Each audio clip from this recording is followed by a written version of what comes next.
देख रहे हैं अपनो प्रदेश राजस्थान और मैं हूं आपके साथ विष्णु उपाध्याय। जैसा कि आप देख सकते हैं हम पहुंचे हैं कुर्की गढ़ में मीरा फोर्ट।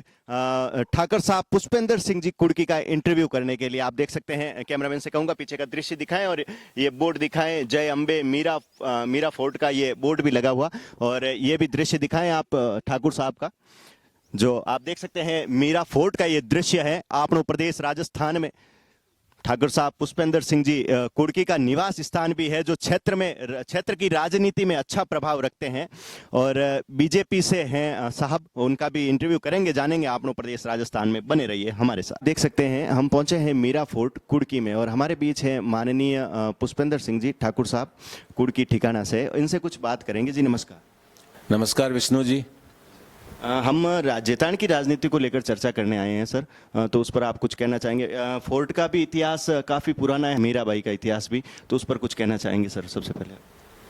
देखिए, ये फोर्ट बहुत पुराना है और यहाँ भक्त शिरोमणि मीराबाई का जन्म हुआ है और मेरा ये 525वां वर्ष मीराबाई को चल रहा है और इस फोर्ट को तो करीब बनाए हुए 1000 साल से ऊपर हो चुके हैं। क्षेत्र की राजनीति में भी आप काफ़ी सक्रिय हैं, तो आपसे भी कुछ बात करेंगे सर।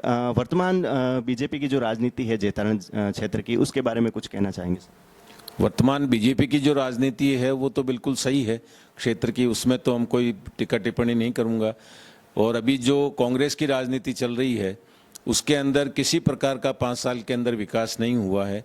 केवल हमारे मुख्यमंत्री महोदय ने केवल लुभावने वादे किए हैं, लुभावनी घोषणाएं की है, लेकिन उसका असर आपको कहीं भी जाओगे तो गांवों में, ढाणियों में, शहरों में आपको कहीं देखने को नहीं मिलेगा।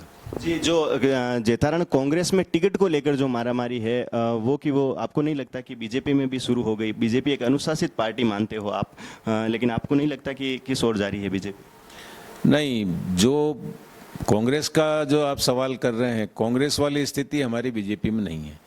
हाँ, जरूर हम लोग टिकट मांग रहे हैं और टिकट मांगने का सबको अधिकार है और टिकट के लिए हम आपस में कोई लड़ नहीं रहे हैं। अनुशासित रूप से हम लोग पार्टी से टिकट मांग रहे हैं। पार्टी के भीष्म पितामह कहे जाते हैं आप जेतारण क्षेत्र में, तो पिछली बार भी आपने नामांकन दर्ज किया और पार्टी के आदेश पर, शीर्ष नेतृत्व के आदेश पर आपने वापस पार्टी से जिसको टिकट मिला उनके सहयोग में आए, तो इस बार क्या प्रयास रहेगा आपका?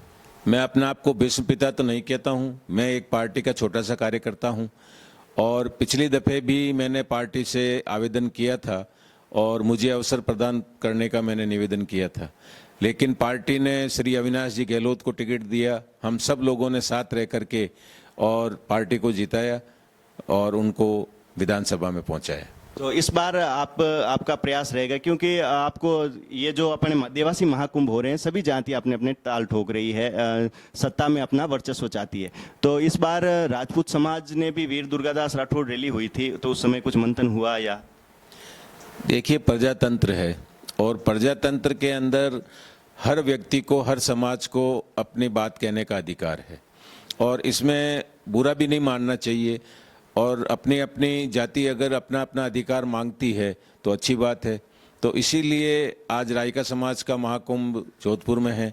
हमने भी वीर दुर्गादास जयंती के दिन काफ़ी राजपूत समाज इकट्ठा हुआ था और राजपूत समाज ने ये बात रखी थी कि ये सीट शुरू से राजपूतों की सीट रही है और अगर कभी टिकट नहीं भी दिया तो भी राजपूत समाज ने भारतीय जनता पार्टी को समर्थन देकर के भारतीय जनता पार्टी के उम्मीदवार को जिताया है।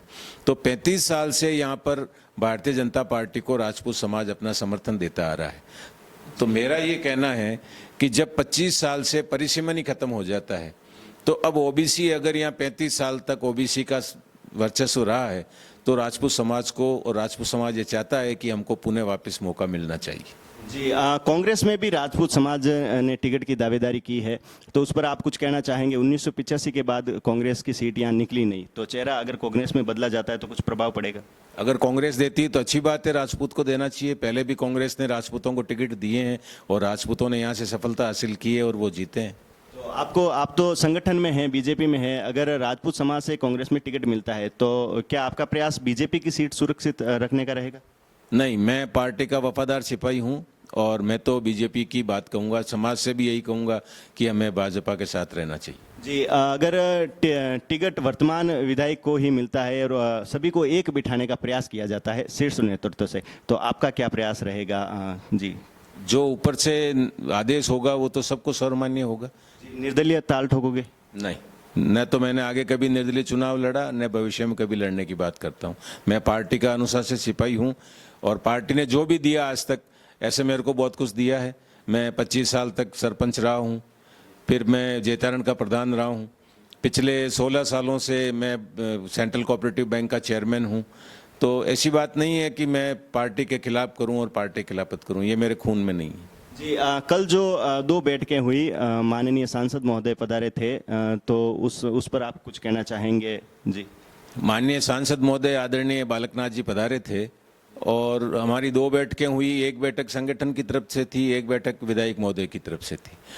बालकनाथ जी ने, हम लोगों ने दोनों ही बैठकें ज्वाइन की है और उसमें संगठन ने अपनी जो बैठक रखी थी, जो संगठन के पदाधिकारी थे वो संगठन की बैठक में थे और आदरणीय बालकनाथ जी ने तो दोनों मीटिंगों में अपनी बात यही फरमाई कि जो 2023 का चुनाव आ रहा है और 2023 में हमें राजस्थान के अंदर भाजपा को मजबूत कर भाजपा की सरकार बनानी है। फिर आने वाले 24 में जो महाकुंभ, जो लोकसभा का चुनाव आ रहा है, उसके अंदर सारे भारतीय जनता पार्टी के कार्यकर्ताओं को एक होकर के आदरणीय नरेंद्र जी मोदी को फिर से वापस हमें प्रधानमंत्री बनाना है। जी, टिकट की दौड़ में और भी जैतारण क्षेत्र से है, तो आप उसके बारे में कुछ कहना चाहेंगे? टिकट की मांग और भी लोग कर रहे हैं। नहीं तो ये तो प्रजातंत्र में सबको अधिकार है, करना भी चाहिए। अब पार्टी है, जितने चेहरे सामने आएंगे इसलिए पार्टी को भी फायदा होता है कि जितने चेहरे आते हैं तो उसमें से पार्टी को भी देखने का मौका मिलता है कि हमें किस चेहरे को देखना चाहिए और उसको भविष्य में हम उसको टिकट दें और वो कैसा कर गुजरेगा। जी, जो ये कल दो बैठकें हुई, तो ये शीर्ष नेतृत्व में आपके हिसाब से क्या मैसेज जाएगा? और माननीय सांसद महोदय कुछ संदेश देकर गए, इन दोनों बातों पर कुछ कहें? ऐसे सांसद महोदय ने पब्लिकली तो कुछ फरमाया नहीं है और दो बैठकों के लिए अब शीर्ष नेतृत्व क्या करता है वो तो उनका विचार है, इसके बारे में मैं क्या कह सकता हूँ। जी, और आप तो सिंबल के साथ रहेंगे, ये आपका कहना है?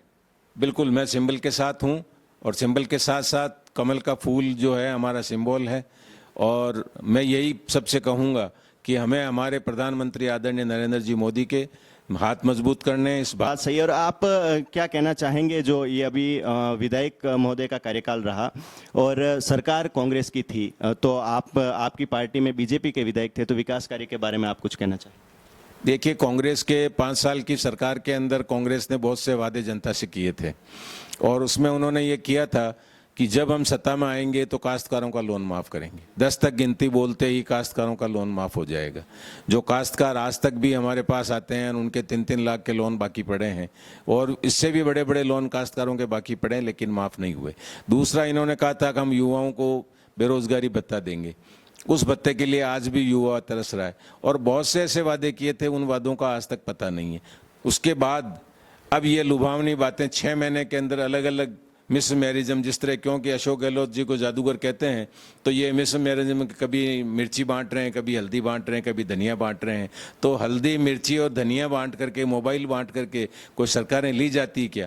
मैं तो जनता को ये कहूँगा कि ये जो मिर्ची बांट रहे हैं, ये मिर्ची बांट नहीं रहे हैं, ये आपकी आंखों में मिर्ची फेंक रहे हैं और हमको ये चाहते हैं कि हम पुनः सत्ता में आ जाएं, लेकिन अब राजस्थान की जनता इतनी भोली नहीं है। जी, जो बेरोजगारी भत्ते की आपने बात कही, तो ये कोई परमानेंट सॉल्यूशन नहीं है कि बेरोजगारी भत्ता देना, उसके लिए तो आपको रोजगार पैदा करना ही पड़ेगा।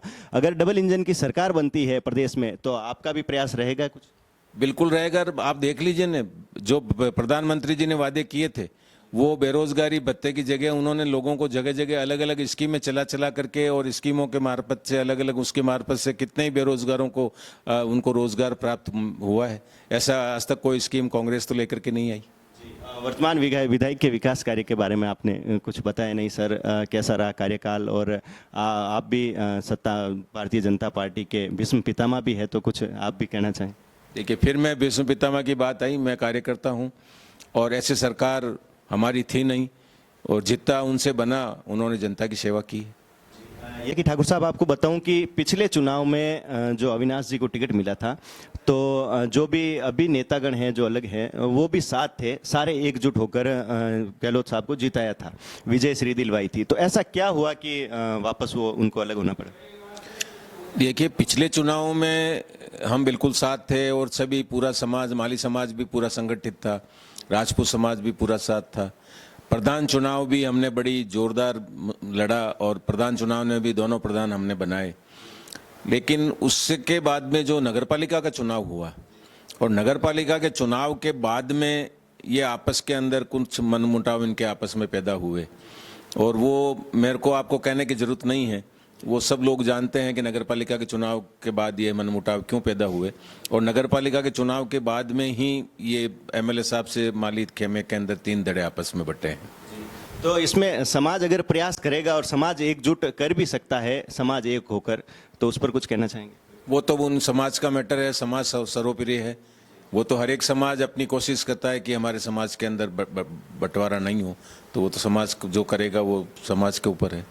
किसानों को लेकर आप क्या कहना चाहेंगे सर, किसान के कर्ज माफी को लेकर? और आप भी कोऑपरेटिव में रहे हैं, किसानों के हित में आपने क्या किया? वो कोऑपरेटिव में मैं रहा हूँ। आप ये देखिए कि जब मैं 2008 के अंदर चेयरमैन बना था, जब पूरे पाली जिले के अंदर काश्तकारों को मात्र 76 करोड़ रुपए का लोन बटा हुआ था और उस लोन को हमने बढ़ा करके 1100 करोड़ तक पहुंचा दिया। और जब हमारे वसुंधरा राजे जी ने जब लोन माफ़ किया था, उस समय राजस्थान के अंदर पाली जिला प्रथम था और हमारे काश्तकारों का 500 करोड़ रुपए वसुंधरा जी ने जो लोन माफ़ किया था उसके अंदर 500 करोड़ रुपए माफ़ हुए थे। इस बार कांग्रेस खरी नहीं उतर पाई किसानों के कर्ज माफी? बिल्कुल नहीं उतर पाई। यदि आपको पार्टी टिकट देती है, मौका देती है, तो आपका क्या प्रयास रहेगा? अगर पार्टी मेरे को अवसर देती है और भाजपा से मुझे अगर टिकट मिलता है इस दफे, तो 36 कौम मेरे साथ में है। और इसका मैं आपको उदाहरण बताऊं कि अभी मैंने करीब 30 गांवों का दौरा किया है और कोऑपरेटिव की मैंने मीटिंगें ली है और वहाँ सैकड़ों की तादाद के अंदर 36 ही कौम के काश्तकार भाई लोग वहाँ पधारे थे और सब जगह एक ही मांग थी और सब लोगों ने ये कहा कि अब के तो आप कैसे ही करके चेयरमैन साहब, ठाकुर साहब, मेरे को प्रधान साहब भी लोग बोलते हैं कि आप टिकट लेके आओ, हम ये चाहते हैं कि ज़िंदगी में एक दफ़े हम आपको एमएलए बना हुआ देख लें। और इसके अंदर 36 कौम मेरे साथ है और मेरा तो ये मानना है कि अगर पार्टी मुझे अवसर प्रदान करती है तो मैं पिछले सारे जितने भी रिकॉर्ड हैं जीत के, वो सब रिकॉर्ड तोड़ करके भारी मतों से विजय होऊंगा। जी, आसपास के क्षेत्र की सीटों का भी कुछ प्रभाव पड़ेगा? बिल्कुल पड़ेगा। हमारे पूरे एरिया को आप देख लीजिए कि करीब 150 किलोमीटर रेडियस के अंदर एक भी राजपूत को टिकट नहीं मिलता है और बाकी सारे ओबीसी के या दूसरे टिकट या मतलब रिजर्व टिकट मिलते हैं। फिर भी हम सारा राजपूत समाज जहाँ भी भाजपा का उम्मीदवार होता है उसको समर्थन देता है। अगेंस्ट में कांग्रेस भी राजपूत समाज को टिकट दे सकती है, उस पर कुछ? अगर दे देगी, दोनों राजपूत लड़ेंगे तो भी अधिकतर वोट, मैं ये नहीं कहूँगा पूरे के पूरे वोट जो है वो मेरे खाते में आएंगे राजपूत, क्योंकि राजपूत की विचारधारा ही भाजपा है। क्षेत्र की जनता को कुछ संदेश देना चाहेंगे सर, आप लोग प्रदेश राजस्थान के माध्यम से? क्षेत्र की जनता को मैं यही संदेश दूंगा कि हमें हमारे जो प्रधानमंत्री हैं आदरणीय नरेंद्र जी मोदी, उनके हाथ को मजबूत करना है, भारतीय जनता पार्टी को मजबूत करना है और आने वाले 2023 के अंदर राजस्थान के अंदर भाजपा की सरकार बनानी है और 24 के चुनाव के अंदर भारी मतों से हमें आदरणीय नरेंद्र जी मोदी को राष्ट्र का प्रधानमंत्री बनाना है, जिससे कि राष्ट्र का गौरव और बढ़ सके। जी, ये थे हमारे बीच माननीय ठाकुर साहब पुष्पेंद्र सिंह जी कुर्की मीरा फोर्ट से।